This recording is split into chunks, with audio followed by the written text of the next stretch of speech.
Everybody. I just wanted to share with you how I have been teaching electricity virtually and or in a hybrid classroom. I have both. I have kids that are all virtual and I have kids who come in 1 day a week. So I wanted to share with you my experience so that you can maybe benefit from it and improve upon it. So we're not all just starting from the beginning, that we can build on each other's experiences. So Classkick is my favorite tool currently. My school does have a pro version, and I know you may not have that. You're going to be limited a little bit if you don't have a pro version, but I still would highly recommend it.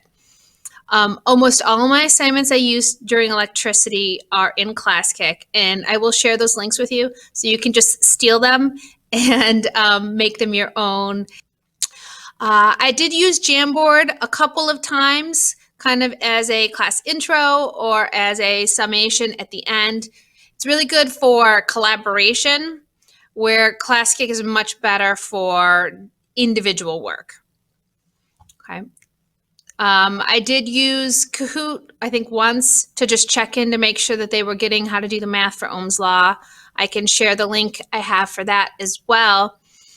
And as far as labs, I had a Phet option for pretty much all of my labs, but then I also had some activities that they could do in class, because I think it's important for those of them that are coming to school that they get the hands-on experience that science is supposed to be about. My school also has a learning management system. You can totally survive without it, but it is helpful to organize the links for students to help them find different assignments. Okay. So these are the basic topics that I covered. Like I said, I have Classkicks for each of them. Here I am in my Classkick folder. Now, because I have a pro account, I can have as many assignments as I want. If you have a free version, you're only going to be allowed 20 assignments. So you may need to download mine, use it, and then delete it. So you can see that I have my things organized into folders. If I go ahead and open the first, actually I started with static electricity. Let me go there. So I did this activity here.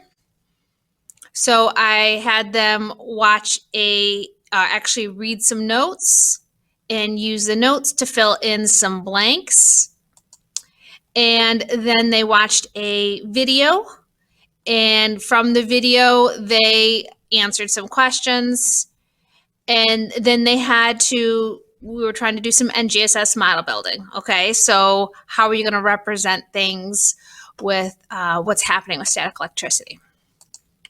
Okay, now if you're not familiar with Classkick, it is awesome because you can see the students working in real time.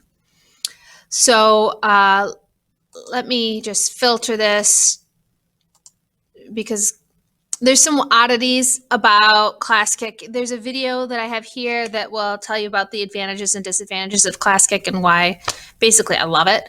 But you can see your screen would look like this while you have kids in there, and you can see them literally drawing on the slides. And you can give point value so you know which ones you've graded and which ones you haven't. This is one of the first times I used Classkick, so this was not one of my best assignments, but you can see that it's very quick to take a snapshot of and see where kids are at in their understanding. And then I think my next activity, I did a hybrid lab with conductors and insulators, where I differentiated people who were home, got their data here, people who were in class, were building a circuit, but both groups were filling in the same data table and looking at what kind of similarities conductors and insulators had. And then I kind of had them put it together, look at a light bulb. I made a little video about the inside of a light bulb, and then having them figure out what the path of the light bulb must be. And then I did a smallest circuit challenge. And again, it was like differentiated. The kids at home were using Phet. The kids in the room had supplies to use. And that worked really well. It was my first time trying that, where I split the group. So here I stole an activity off of Phet, the ones that teachers publish. And it basically was having the kids come up with the idea of resistance, and that with more light bulbs, you'll notice a dimming effect. And I had them take a screenshot of their data, and they should have also seen that wires don't really affect the resistance. And then I also had them kind of state it now with the vocabulary, and then watch a video series in parallel circuits, build series in parallel circuits, and then answer some information about series and parallel circuits. So again, what's so great about Classkick is that you can see their work in progress. So for example, you can see that this particular kid never got to the last slide. And you can see like she didn't put in her screenshots where he did. And you can see it while they're working on it, which is amazing. There's a lot of great feedback tools you can use too. Like I sometimes do check marks, you can do stickers, and you can award points. Okay. Then I followed up with Ohm's Law. So I had them watch a video of me explaining Ohm's Law, fill in some blanks from the video, and then answer some questions explaining the analogies back to me again.